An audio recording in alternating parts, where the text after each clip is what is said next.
Your boss as a is the boss creator, and an Allah. You employee. choose, you So let's decide. break down New this powerful podcast by metaphor and see Mohammed how it Raj builds an Abdullah. entire worldview step by step. Right off the bat, this is the core of the whole message, this one single idea. The entire relationship between God and us is seen through this lens of a workplace. You've got an employee and you've got the ultimate boss. And really, everything else in the lecture is built on this foundation. So first, we really have to wrap our heads around this foundational argument.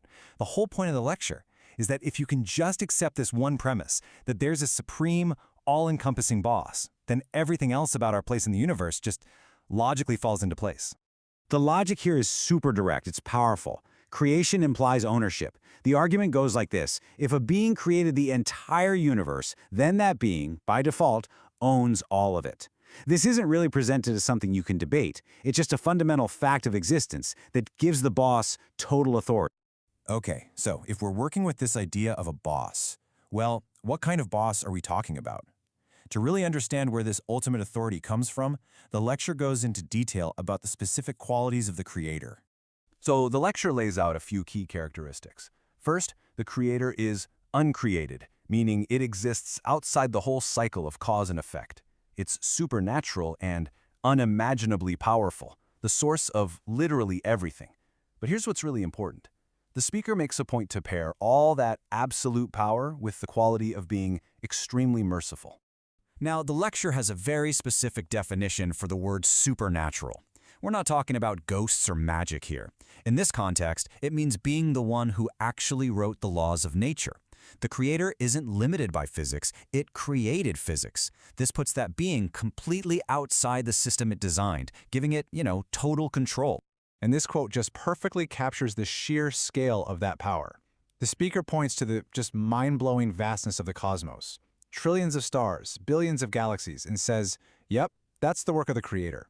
The whole argument is that this level of power is way beyond anything we can truly wrap our minds around. So this leads to the next logical question in the argument, right? If the creator is this all-powerful supernatural owner, then what are we? What's our role in all of this? And the answer the lecture gives is very direct, and it clearly defines our position in this cosmic hierarchy. The power dynamic is laid out as this really clear contrast. On one side, you have the uncreated owner, and on the other, you have the creation. And the lecture uses a very specific, very intentional word for us, the creation, the slave. This isn't just a metaphor. It's meant to be the literal description of the relationship.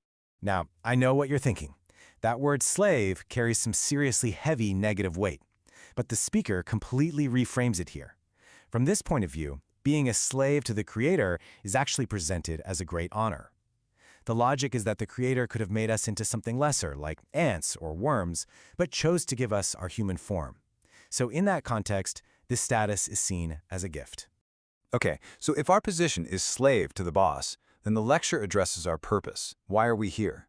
The argument is that our existence isn't just random. It's actually framed as a divine test, a kind of final exam with absolutely eternal stakes.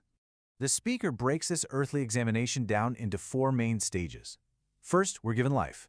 Second, and this is a really key part of the test, we're given free will. We get to choose our own path.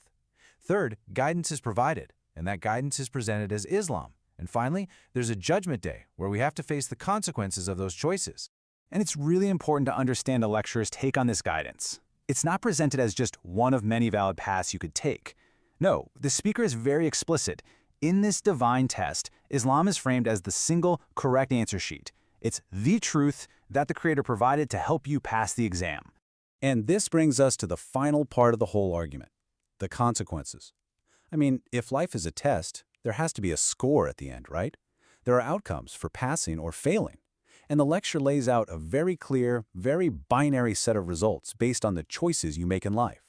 So when you look at this whole framework, an all-powerful but merciful creator who gives you the correct guidance to pass a test and get into paradise, it poses a really big question. Why would anyone choose to reject this? Why would someone knowingly fail the test?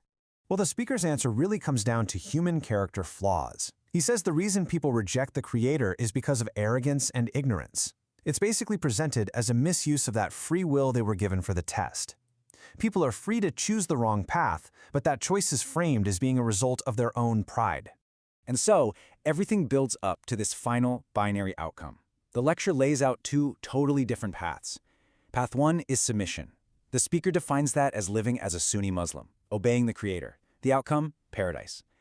Path 2 is rejection, which means following other beliefs and being ungrateful. The outcome? Hellfire. The choice and its consequences are presented as incredibly stark and absolute. And that brings us to the end of our breakdown. We've walked through this whole worldview that defines the Creator as the ultimate boss, humanity as honored slaves, and our